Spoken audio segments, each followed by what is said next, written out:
Bonjour à tous et bienvenue à Catch Club. On se retrouve pour les résultats de SmackDown du 25 juin 2021, mais d'abord, petite info, on a assisté à un double tremblement de terre hier soir. D'abord, il faut savoir que ici, donc chez moi à Strasbourg, on a eu le droit à un séisme, un tremblement de terre vers 5h du matin, d'une puissance d'environ 4 sur l'échelle de Richter, et je peux vous assurer que c'était vraiment effrayant, ça a bougé pendant plusieurs secondes, mais en gros c'était juste pour vous prévenir que Strasbourg, bientôt, ça va s'effondrer. Mais à côté de ça, nous avons également eu un nouveau tremblement de terre du côté de la WWE, car hier soir, aux alentours de 21h, 22h, heure française, nous avons eu droit à une nouvelle vague de licenciements du côté de la WWE, environ 15 superstars, principalement de NXT et du Performance Center et de 205 Live, qui ont été virés hier soir. Donc on en parlera demain en détail dans la vidéo news de la semaine. Mais sachez que parmi les catcheurs virés, il y a certains catcheurs que j'adore, notamment Breezango, Tyler Breeze et Fandango. Mais donc aujourd'hui, si vous êtes là, c'est pour les résultats de SmackDown, donc c'est parti.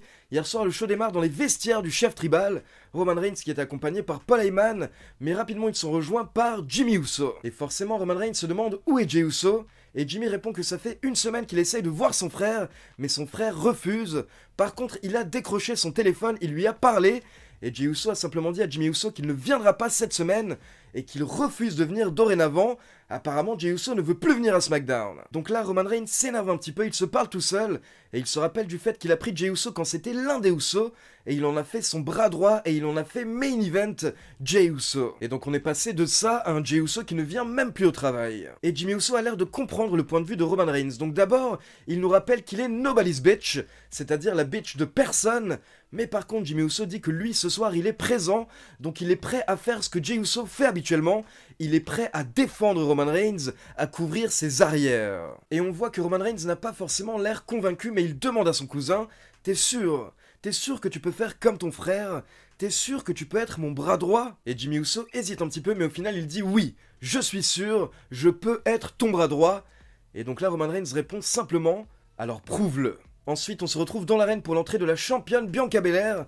Bianca Belair qui vient un petit peu se vanter de sa victoire face à Bayley lors du dernier pay-per-view. Mais rapidement, Belair a été interrompu par Seth Rollins qui est venu également se vanter de sa victoire lors de Hell in a Cell. Puis Rollins s'est moqué de Bianca Belair en disant que sa victoire face à Bayley était un petit peu un vol au final. Et derrière, ça menait aux entrées de Bayley et de Cesaro et une petite bagarre générale, car pour info, le premier match de la soirée devait être un match mixte, avec Cesaro et Bianca Belair contre Seth Rollins et Bayley. Et au bout d'environ 10 minutes, on se retrouve avec les catcheuses dans le ring, et Rollins et Cesaro à l'extérieur. Et Rollins essaye de prendre la fuite, donc d'un coup il remonte dans le ring, et en reculant, il se cogne à Bianca Belair, qui allait porter son KOD à Bayley. Donc Bianca Belair lâche prise, et derrière elle se prend un coup de genou de la part de Bayley, puis elle se prend le finisher de Bayley, le Rose Plant, pour la victoire. Puis on repasse en coulisses et on retrouve Jimmy Uso qui est en train de faire les 100 pas, il est en train de réfléchir et il est rejoint par Paul Heyman. Et là, Jimmy Uso demande des conseils à Paul Heyman. Et Paul Heyman dit que si Jey Uso n'est plus là, alors on pourrait avoir main event Jimmy Uso. Mais Jimmy Uso dit qu'il ne comprend pas ce qu'il doit faire, comment est-ce qu'il peut prouver sa loyauté à Roman Reigns. Et là, Paul Heyman lui conseille de remporter un match ce soir. Ensuite, nous avons eu droit à une petite cérémonie pour couronner le nouveau roi, Shinsuke Nakamura, qui a fait son entrée tout en blanc. Et donc dans le ring, il y avait un podium, et c'est Rick Books qui a pris la couronne pour la poser sur la tête de notre nouveau roi Shinsuke. Et pendant ce temps, on a eu le droit à une interview en coulisses de King Corbin, mais attention, donc dorénavant, ce n'est plus King Corbin. Hier soir, on a bien précisé lors de SmackDown que c'est un nouveau Baron Corbin. Et donc forcément, Baron Corbin n'était pas content de perdre sa couronne, et donc il a demandé au final, mais pourquoi est-ce que je fais tout ça ? Quel est le but? Quel est l'objectif? Donc hier soir, on a eu un Baron Corbin apparemment qui se pose beaucoup de questions, et j'imagine que ça va mener à un restart, à un changement au niveau de Baron Corbin, et j'ai hâte de voir le nouveau chapitre pour Corbin. Ensuite, on retrouve Seth Rollins qui se rend dans le bureau de Adam Pearce et Sonya Deville, et Rollins dit que c'est lui qui devrait être le prochain challenger au titre universel. Seth Rollins explique qu'il n'a pas besoin de lister tout ce qu'il a accompli, Sonya Deville et Adam Pearce sont déjà au courant. Mais surtout, Rollins précise qu'il n'a jamais été aussi près de sa vie, que ce soit mentalement, physiquement, émotionnellement ou spirituellement, et il le mérite plus que n'importe qui d'autre en coulisses.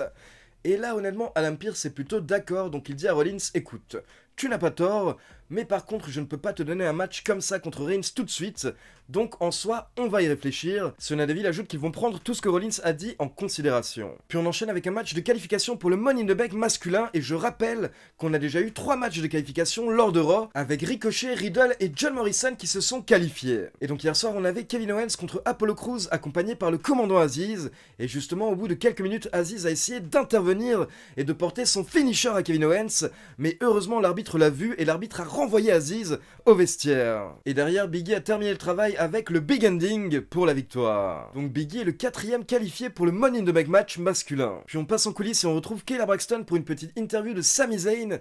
Sami Zayn qui est heureux, Sami Zayn qui est apaisé.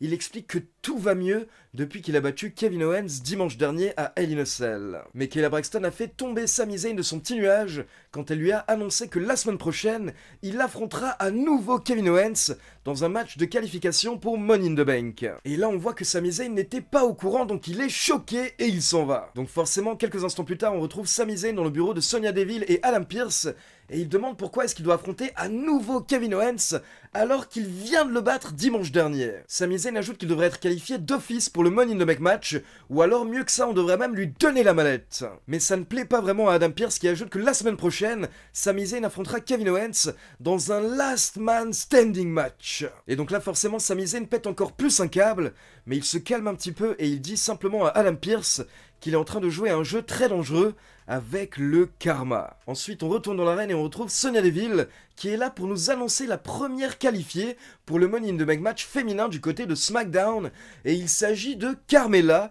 Donc Carmella n'a même pas besoin de remporter un match, elle a simplement été choisie par les officiels. Et donc nous avons Carmella qui fait son entrée, qui rejoint Sonya Deville dans le ring, mais rapidement elles sont interrompues par Liv Morgan. Liv Morgan explique qu'elle mérite également d'être dans le Money in the Bank match, et elle nous rappelle que la semaine dernière elle a battu Carmella. Mais Carmella rigole et elle se moque de Liv Morgan en disant que le Money in the Bank match est pour les vraies stars, et regarde-toi quoi. Donc là, Liv Morgan frappe Carmella et Sonya Deville est obligée de s'interposer pour arrêter la bagarre entre les deux catcheuses. Et derrière, Sonya Deville organise un match tout de suite entre Liv Morgan et Carmella pour que Liv Morgan puisse prouver ce qu'elle vaut. Mais attention, Sonya Deville précise que si Carmella perd le match, elle ne sera pas retirée du Money in the Bank, sa place est déjà garantie. Par contre, c'est l'occasion pour Liv Morgan de montrer ce qu'elle vaut et potentiellement obtenir une place pour le Money in the Bank match. Donc le match démarre et pendant le combat, Carmella parlait à Liv Morgan comme si c'était une gamine, elle la prenait de haut, mais au bout de quelques minutes, Liv Morgan a surpris Carmella avec un tombé sorti de nulle part pour la victoire. Donc Liv Morgan a pu montrer de quoi elle était capable et peut-être que lors des prochaines semaines,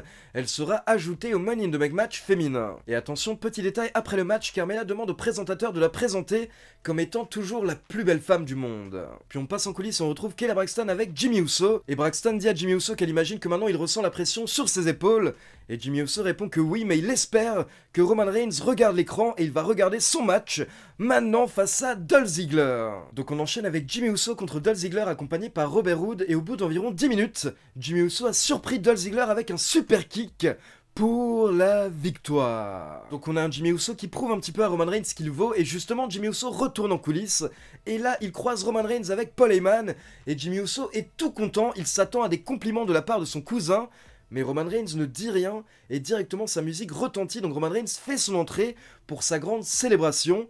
Paul Heyman accompagne Roman Reigns et Jimmy Uso voulait les suivre, mais là Paul Heyman arrête Jimmy Uso.